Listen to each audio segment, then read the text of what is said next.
Le 8e défi du jour, c'est celui qu'avait lancé la ville de Marseille, un des partenaires du French Marsport.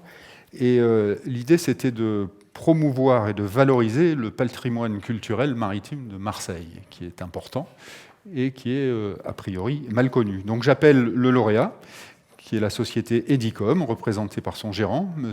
Fabrice Paul, et le représentant du porteur de défi, la ville de Marseille, en l'occurrence Bertrand Rigaud, chargé de mission dynamique économique et relations ville-port à la ville de Marseille. Bienvenue, messieurs. Et pour respecter l'ordre, eh bien, la parole est à Fabrice Paul, le gérant du lauréat Edicom. Oui, bonjour à tous. Tout d'abord, je voudrais remercier toute l'équipe du Smartport Challenge, tous les membres de cette équipe, parce qu'en fait, ça me permet enfin de mettre à profit l'ensemble des données que je collecte depuis à peu près une trentaine d'années sur le port de Marseille et son histoire et son devenir, son évolution. Donc ça me tient à cœur de travailler sur ce projet-là pour des raisons personnelles, parce que j'ai une partie de ma famille qui a travaillé sur le port en tant que marin ou dans le transport. Et en tant que professionnel aussi, parce que ma première structure était au dock. Donc pour moi, c'est un secteur qui n'est pas anodin et qui mérite d'être valorisé au travers tout d'abord de son histoire et des gens qui l'ont fait vivre.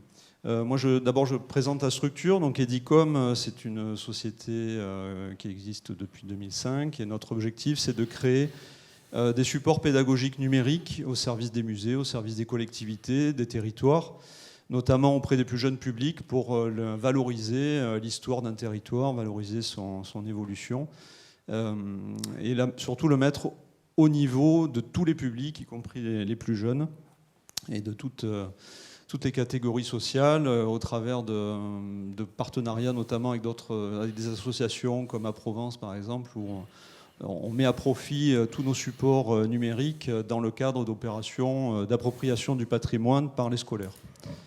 Ce projet, en fait, qui a été proposé au départ, on a vraiment bondi dessus parce qu'on s'est dit, tiens, on va pouvoir enfin faire quelque chose qui va mettre en valeur à la fois la structure portuaire de Marseille, son histoire, et aussi valoriser en fait, tous les Marseillais qui, depuis 2600 ans, quand même, se sont évertués à transformer ce littoral dont personne ne voulait, parce que même les Celtes de l'époque n'en faisaient rien. Et ils ont transformé ce petit bout de littoral en un premier port, le premier port structuré européen quand même, et l'ont fait évoluer. C'est ça qui m'a toujours épaté dans la structure portuaire de Marseille, c'est qu'elle a sans cesse évolué, elle a sans cesse innové, à la fois dans sa structure, mais aussi à créer des outils innovants pour améliorer ses structures. Donc de l'époque des Grecs, en passant par les Romains jusqu'au 19e, on observe que systématiquement, les Marseillais ont senti la nécessité de faire évoluer leur structure portuaire. Et pour ça, se sont donné les moyens, ont créé des innovations technologiques. Ça va de la création des ports en utilisant du béton de Pouzzolane, jusqu'à la création de la digue qui est au large de la Joliette, et qui a permis ensuite le développement et la modernisation de Marseille, avec des techniques, notamment utilisant le béton aussi. À chaque fois, on a ces innovations, ces constructions, des bateaux spéciaux pour amener les blocs pour construire la digue, etc. Bref, à chaque fois, on est toujours épaté, même avec Pascal Hübner, avec qui je travaille sur la structure Edicom, on est à chaque fois étonné de voir ce génie qui a permis non seulement de pérenniser ce port, mais en plus de le faire rayonner dans le monde entier. Et donc l'objectif aussi au travers de cette structure, c'est de valoriser les habitants, toutes les populations qui se sont succédées, encore une fois, depuis l'Antiquité.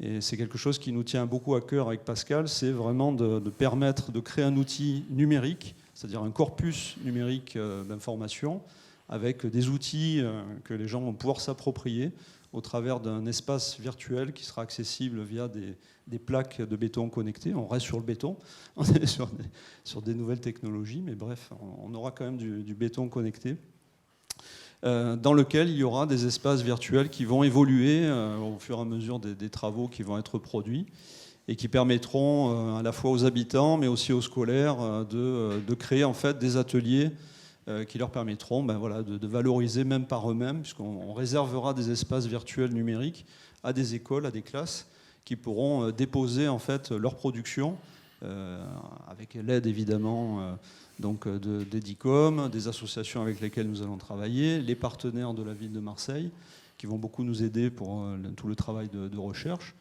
Bref, tout cet ensemble va enfin sortir des murs, parce qu'on sait qu'il y a une population à Marseille qui n'est pas forcément attirée par des espaces muséographiques. Et notre objectif aussi, au travers de ce support numérique, ça va être d'aller vers eux, et plutôt que ce soit eux qui viennent à l'information. Donc voilà, c'est un petit peu notre challenge. Merci beaucoup, Monsieur Paul. Monsieur Rigaud, le patrimoine culturel maritime de Marseille, c'est quoi et en quoi il mérite d'être mis en valeur? C'est beaucoup de choses, effectivement, et il y avait besoin de quelqu'un qui puisse le valoriser correctement. De dire qu'on a sélectionné Edicom parce que Fabrice Denise a fait de sa passion son métier, et que quelque part, la valorisation du patrimoine, c'est son métier, mais c'est sa passion. Oui, pardon, Fabrice Paul, et de dire que voilà, qu'il a coché toutes les cases, qu'on a besoin aujourd'hui de rapprocher l'habitant de son port, et que la culture est un excellent vecteur pour le faire. Voilà. Et on verra la traduction concrète de ce que vous venez de nous dire en fin d'année pour le dernier épisode de la saison. Merci beaucoup, messieurs. Bon travail.